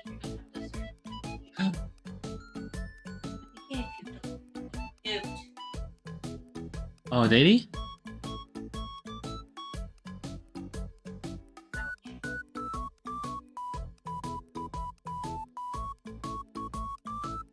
Yeah, I'm just trying to be careful, Barg. Don't let her know about Mooney. Oh, I said it out loud.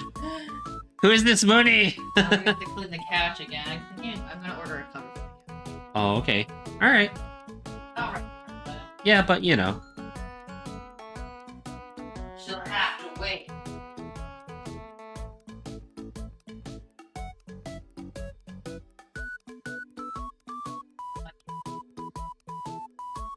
Don't worry, chat. You guys will keep my secret, right?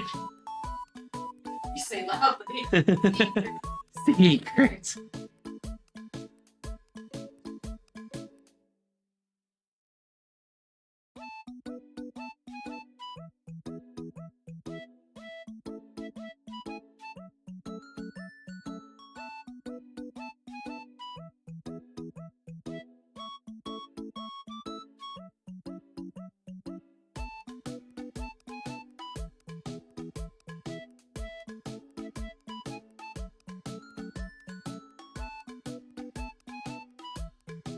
For a price, I keep all your secrets?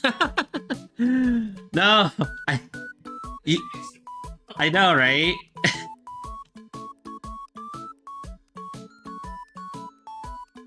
Honestly, people don't know that your face is bad.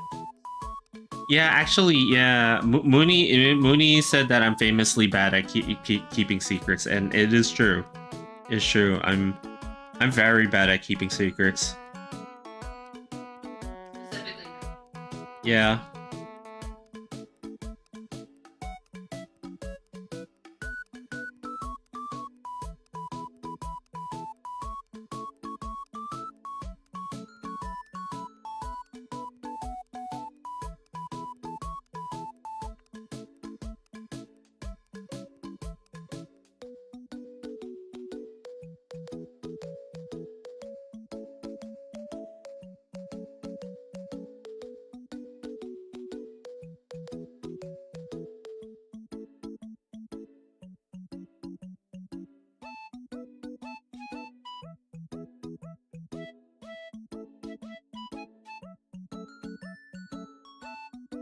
Sorry, guys, your extortion scheme won't work here, apparently.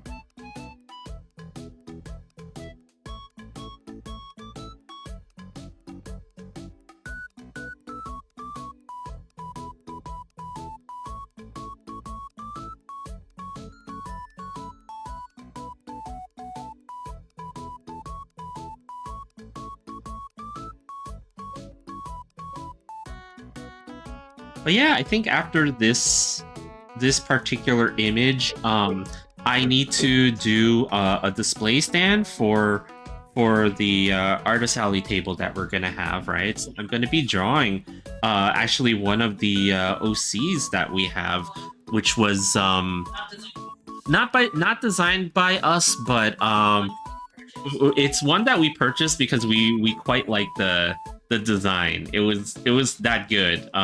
It is a capybara girl themed.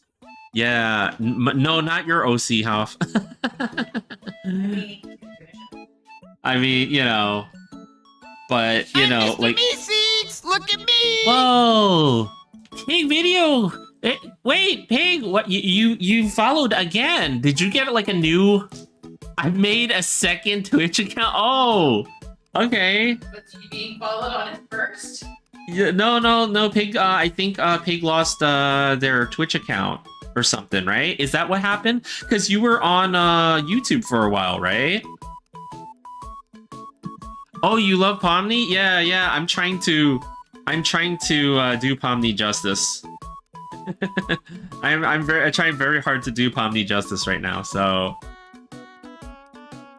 I do quite like Pomni myself as well. I think that she was a very good character that they introduced for this show, and you know, yeah, like they need it. Every one of these types of shows needs a Pomni.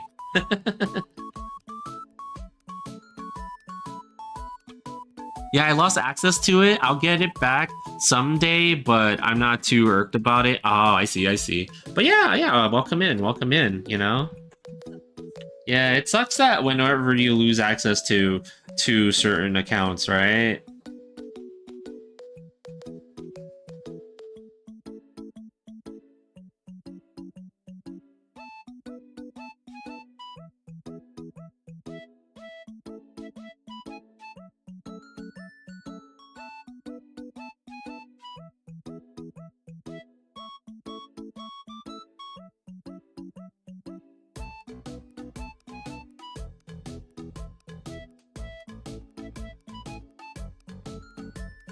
I lost access to a Twitter account I've used once, one post. Yeah, Twitter was trying to reclaim a lot of accounts recently and stuff like that. So if you never logged in to it more than like, you know, like a few times a year or something like that, they might have taken it back. But if it had a very nice. Yeah, especially if they had a very nice username, right? Yeah.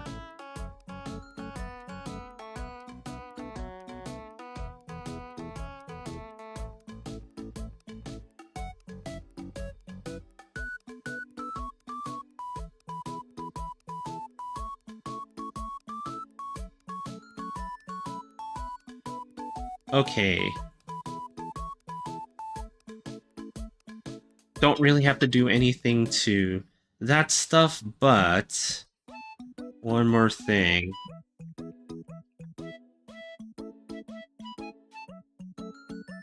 Oh wait, actually before I do that, there is one more heavy shadow that I need for this. I like you have to get backwards. I started with the smallest character. The biggest character. Oh yeah? You're doing the biggest character. Yeah, I'm doing the biggest character in the image first, and I'm working my way to the smaller ones. It is definitely quite backwards.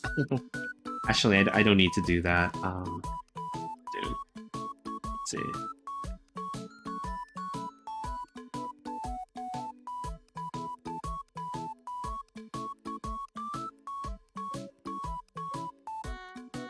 But yeah, Pig, have you kept up with Amazing Digital Circus? Like, have you gotten to the latest episodes?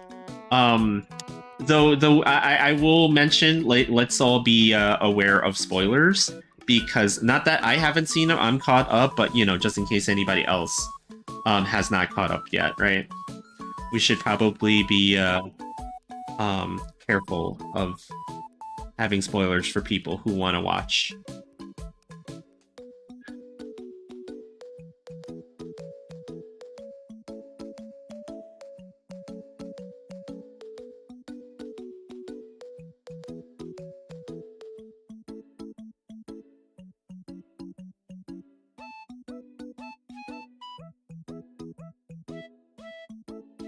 Jax's his ear is gonna cast a shadow right over Omni's head there.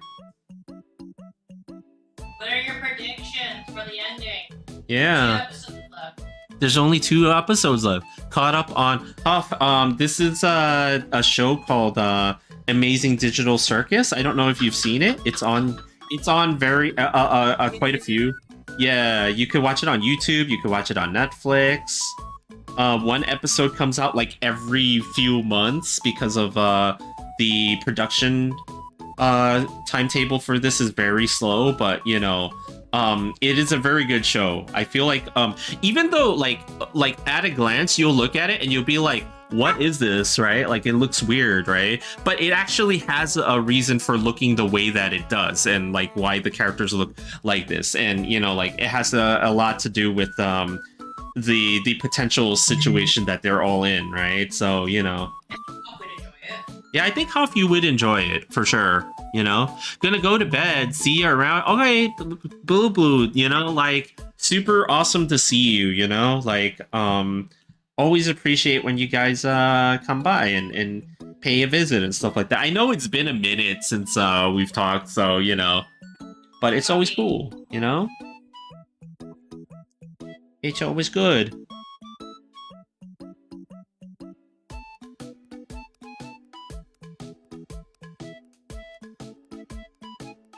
Oh, I seen like 2 clips. Yeah, it's a very silly show at a glance, right? Like you think that it's like, you know, oh, what the heck, right? But at the same time, it's actually very deep, like the show itself, especially when you start to delve into the mysteries of what's going on with all the characters and stuff like that, and like their personal like stories and stuff like that. Like they littered a lot of hints about certain things all over the place and stuff like that. So, you know, like I would highly recommend for a lot of people who might be interested. Yeah, just don't worry about the fandom. The fandom is another story for the Amazing Digital Circus, but you know,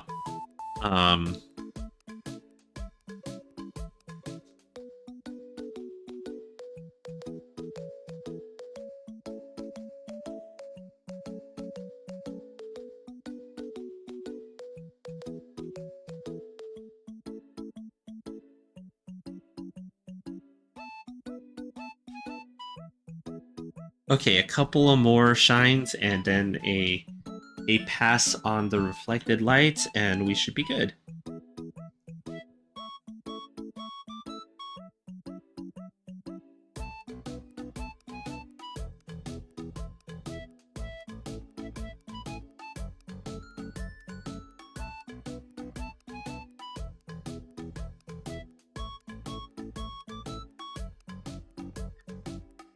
Oh yeah, I forgot. I overslept during my lunch break at my human job. Oh, you did? That's not good.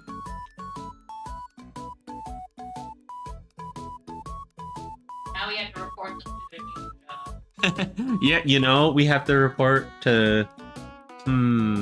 or do we? I do have something, although Yeah. we have to keep your secret. Yeah, you have to keep my secret now.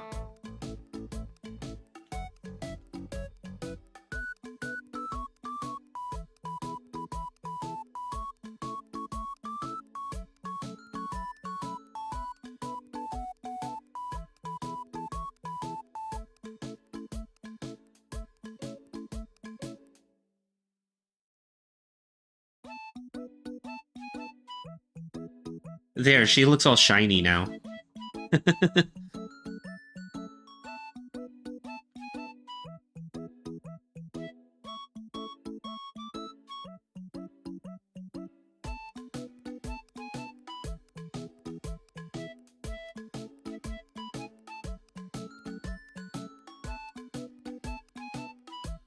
Yeah, apparently in my sleep, I told the alarm to stop, which I don't remember.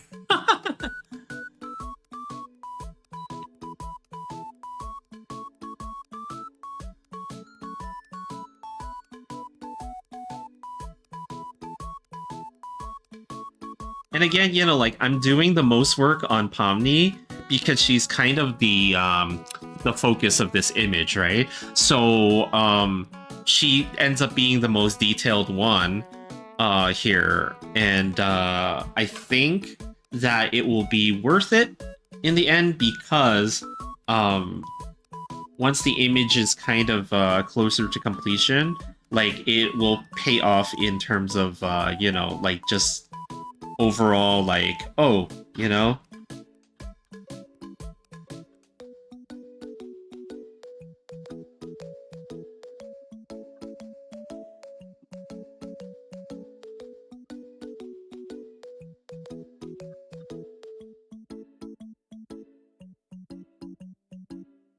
And I keep finding new things that I forgot to go over with this, but that's okay. That's kind of normal. That is the norm for me. Oh, it does? Okay, cool. So, hey guys. I'm pretty much done with Pomni here. Let's see.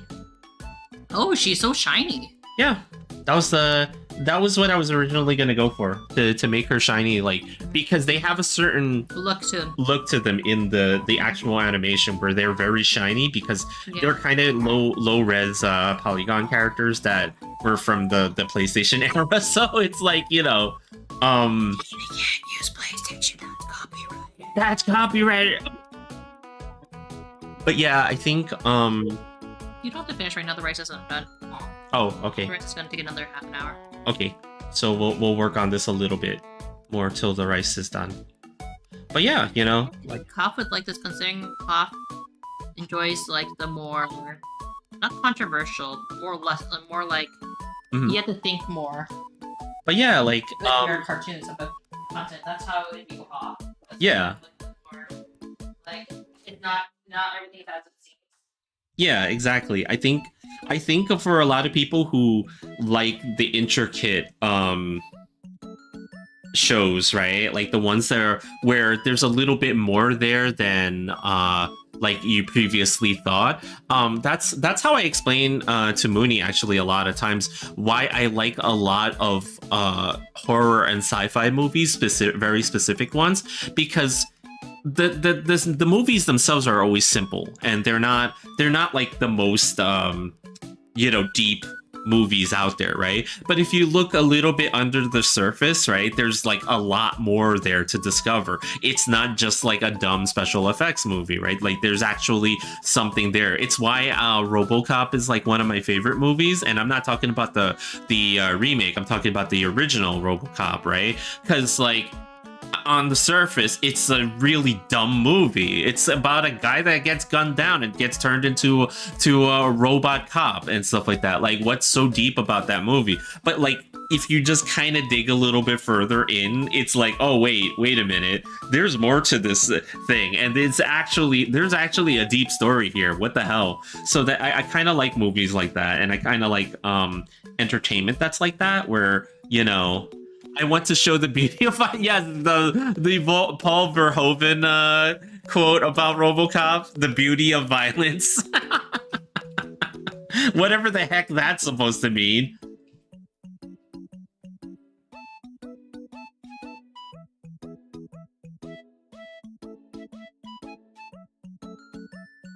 And that is still one of those movies that I would suggest for a lot of people who may have never seen it before. It's one of those movies where I'm like, you know what, go into it with the expectation that it's just going to be very ridiculous, but it might also be kind of cool, like if there might be a part of you that might actually like watching the movie, and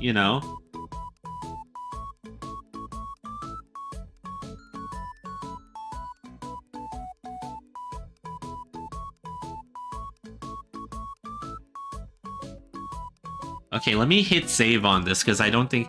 So no joke, I watched his follow-up films, Showgirls, like later on in life. It's crazy. Yeah, I never saw Showgirls myself, right? At the time, there were certain movies that we could get into and see. like in those days as a child capybara. Showgirls definitely was not one of those movies that you could sneak into unless but yeah, for sure, it was kind of crazy and very unexpected of a certain actress to be in. So she was like on Saved by the Bell like before that, and then suddenly she's in this crazy movie, and then and then the same thing with Starship Troopers. Like, it's crazy how Starship Troopers, and it started out as like a movie about some crazy army people going into a planet to shoot bugs and stuff like that, right? Oh yeah, caffeine pills, right? Yeah, exactly. And then it's like, but yeah, Starship Troopers is one of those movies, like on the surface level, is like about people shooting at alien bugs and fighting a war, right? And like, but the movie itself is like very relevant to today. I'm not gonna say anything more about it because it gets really political, but it's a very relevant movie for today. If you guys are very interested in the topic, I highly advise that one as well. Like some of the stuff that's in that movie is like, wow, you can actually kind of see maybe a couple of years down the line that would be something that would be a real life thing, The Starship Troopers movie is much better than the book. Yeah, because the thing is, the book itself was highly controversial because of its stance on certain political figures and certain ways to run certain forms of government, and the movie itself ended up being actually a satire and a criticism of that very stance and stuff like that. The movie, it actually is the opposite of the book, which is like very interesting that it went that way. So yeah, another one that's like highly advised for movie buffs and stuff. I know I suddenly became like a movie critic for like a couple of minutes there. I'm sorry, guys.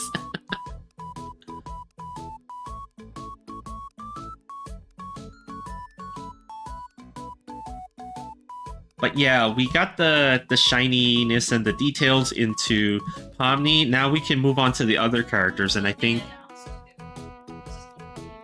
Wait. Oh. It's your favorite actress. Wait, Kristen Bell? Seriously? She's gonna be. Now we have to watch. Now we have to watch. Now we have to. I guess we have to watch Sonic 4 now. We haven't watched 2 or 3 yet. You watched them, did you? Yeah, I watched number 1. Did you watch number 1? Watched number 1 together. Yeah, we watched it together. Yeah. Oh, what about number 2? I watched it. No, I've never seen 2. Oh. Yeah. We need to catch up on this lore. Sorry, I distracted you. Probably, right? No, but I think with Pomni done here, I just got to go upwards and start detailing this up. And actually, let me do some of the background here first of all, because there's nothing in the background, and so this background is supposed to be the beach from the beach episode. Okay, guys, like there's no secrets here. This is just the beach from the beach episode. This is not something that actually happens in the beach episode because not all of these characters were even in the beach episode. But you know, I just got the idea for this from said episode. It made me laugh a lot.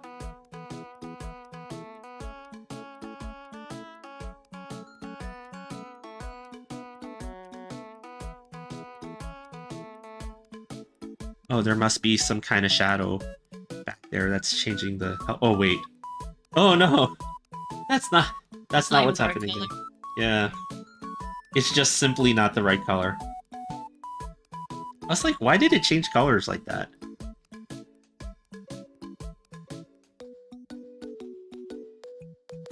Oh, yeah. You know, how I think Kristen Bell or Florence Pugh...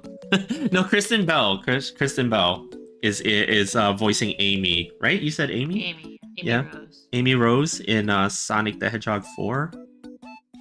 Yes, I believe it's number 4 now. Because 3 is the one with Keanu Reeves. Yeah. Because 2 had Tails and Knuckles. Yes. Mm-hmm. Let me just add a little hint of a sandcastle back here.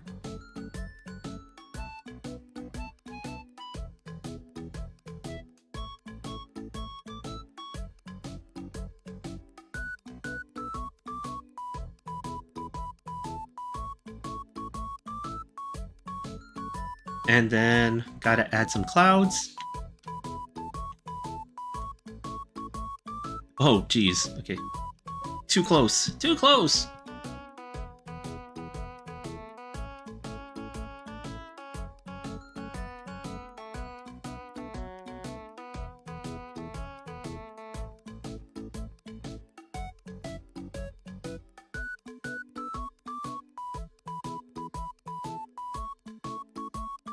I have like a stamp brush for clouds, but it never works well, so I'm just gonna ignore it. Because I always have to change the clouds anyway, so it's like, why even bother with it? Oops. Am I on the wrong... Oh. The layers were ordered wrong.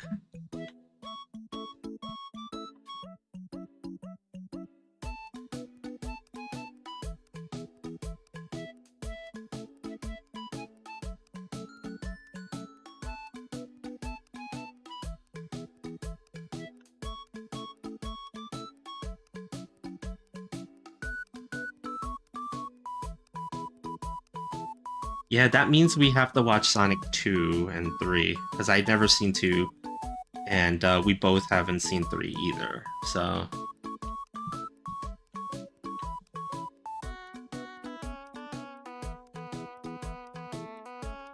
I mean, they weren't bad movies. You know, they were surprisingly decent to maybe perhaps even good, you know, like, for what they were, you know, I would say. I'm not really a huge fan of Sonic the Hedgehog, unfortunately. I didn't grow up as one, but I did watch the cartoons and stuff, you know.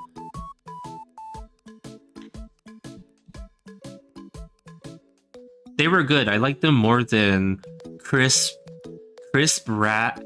Oh, Chris Pratt Mario. Okay. Like Chris Pratt Mario. Oh, That's Sakura I did. No. Sakurai murdered Kirby. Sakurai murdered Kirby. How could? His own son. Yeah.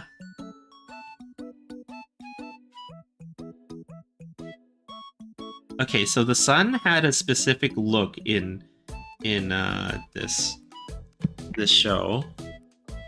I gotta look it up.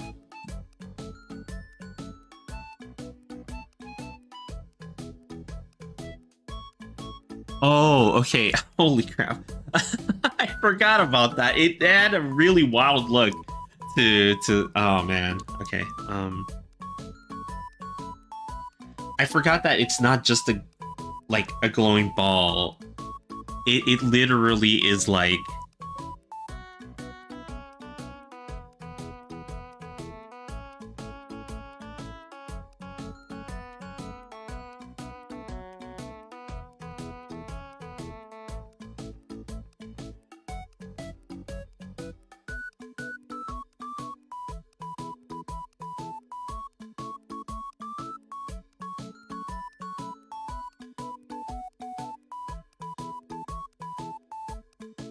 because the sun in the Amazing Digital Circus is also a character, a minor character, but a character nonetheless.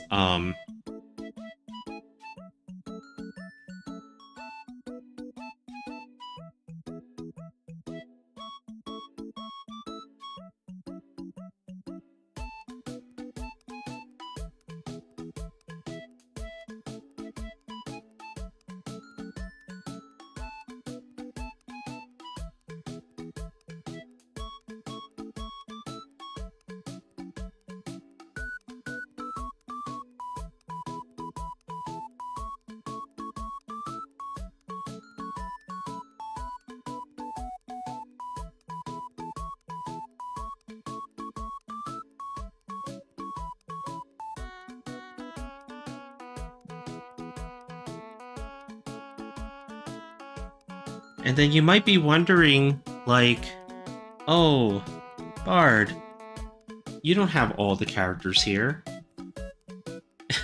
Don't worry.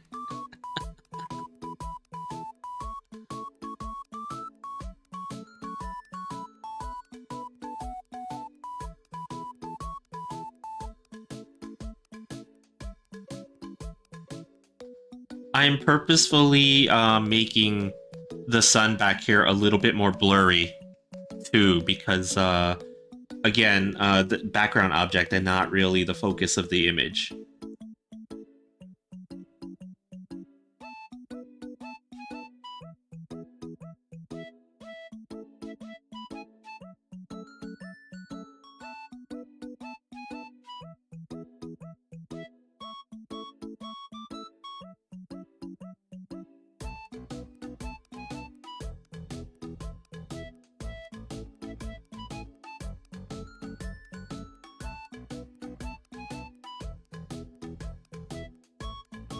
Okay, and now I gotta do this. Okay. The eyes are like...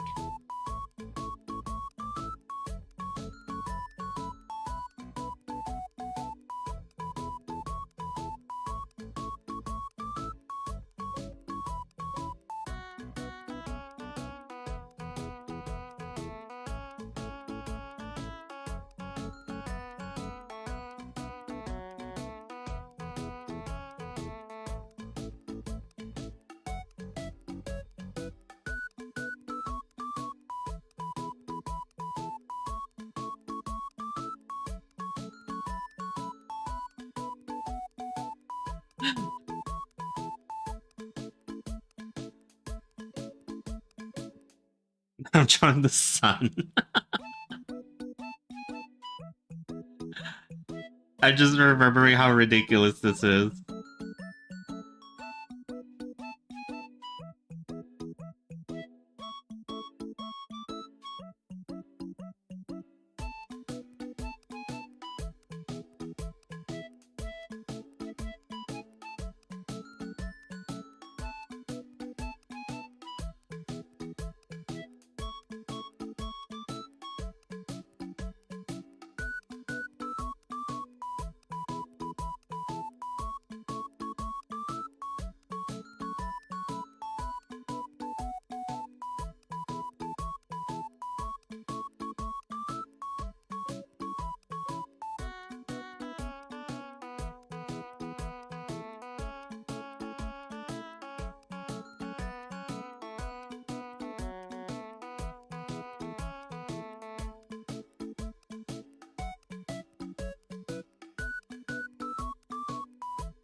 So for those of you who are wondering, where the heck is Kane? You didn't draw everyone in this picture.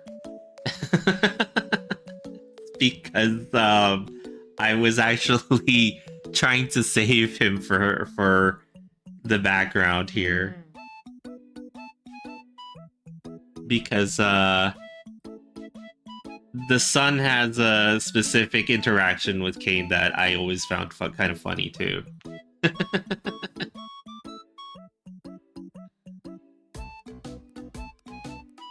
So unfortunately, he gets the short end of the stick in a way, and is one of the smallest characters here.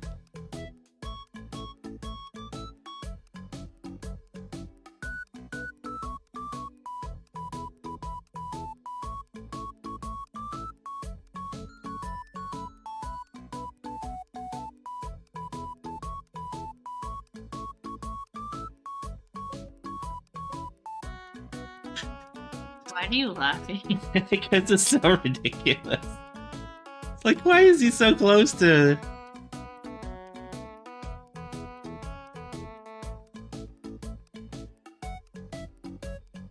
This was the idea you've been thinking about drawing for weeks. Yes.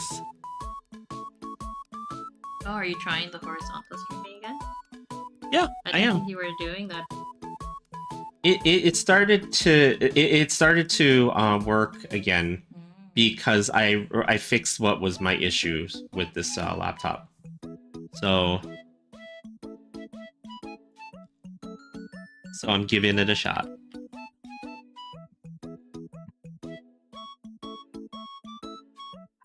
Now, Kane is not going to be one of the most clear characters in this image, unfortunately, because he's just way too far out here and stuff, right? But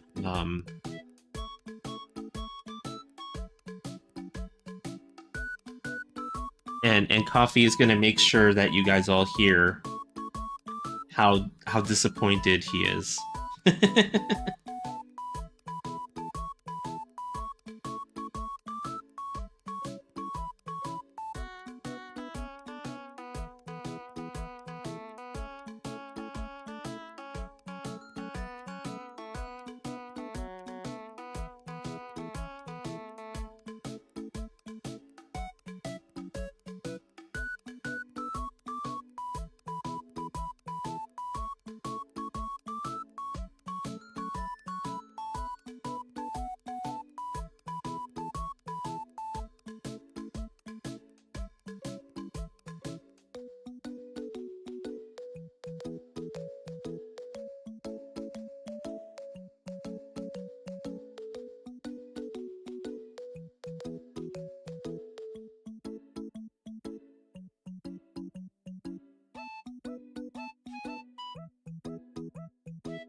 Okay, maybe not with all those exclamation points there. Just one is fine. But yeah, there, see, we got the whole cast in there somehow, because I just, like... I'm cheating a little by putting Kane so far away from everybody else, but, you know, he doesn't go on the adventures with them, so I think it's fine.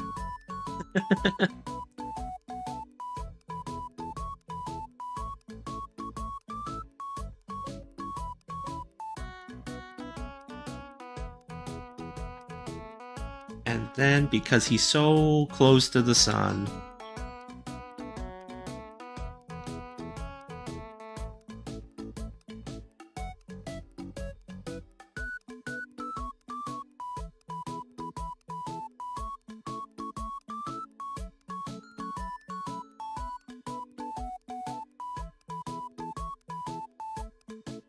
He's got some level of detail there.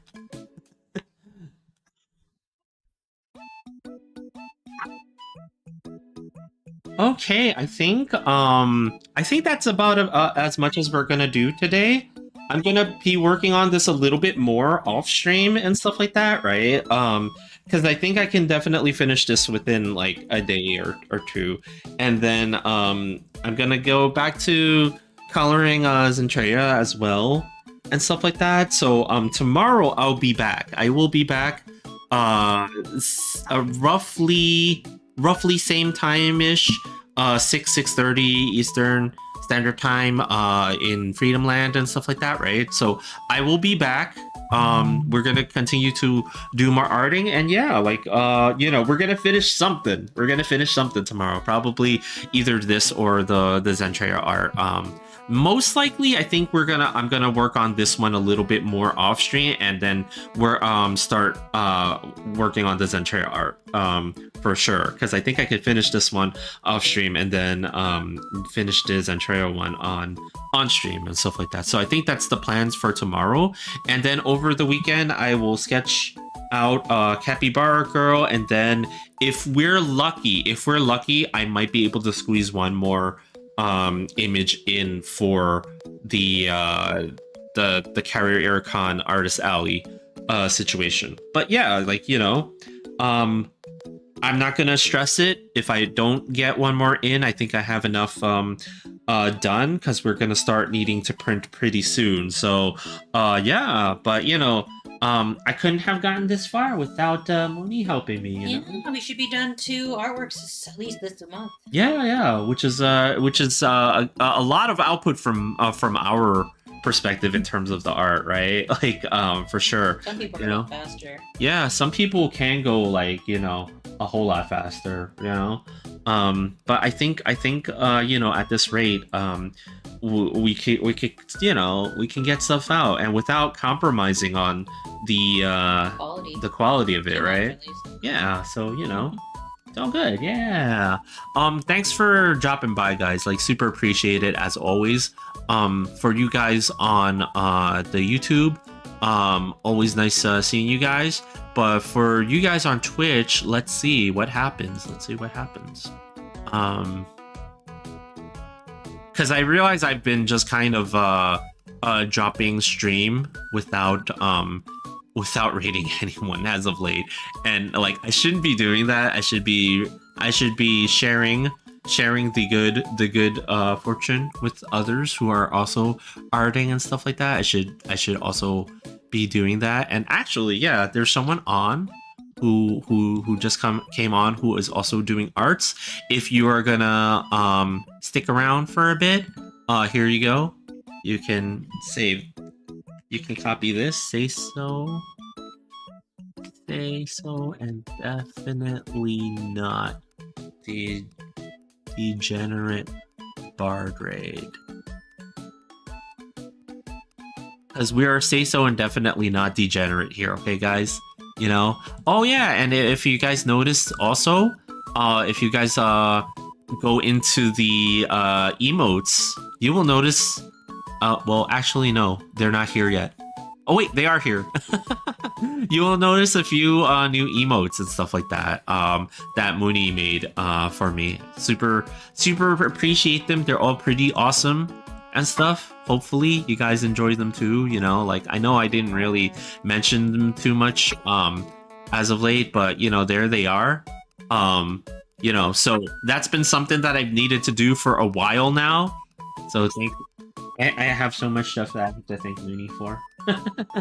But yeah, here we're gonna go and pay a visit to Vespi, who is arting and focusing and not talking, but focusing on arts. And that's okay. That's a-okay. We need the focus on art. I'll be back here at 6:30 p.m. Eastern time tomorrow. We're gonna do more arts, and maybe it's this, maybe it's Zentrea. We'll see.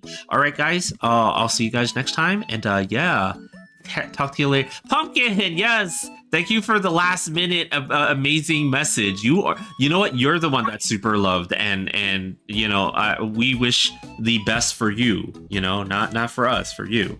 But yeah. Here we go. We're gonna go ahead and visit Zentrea, who is also doing arts. And yeah, here we go. All right. See ya, guys.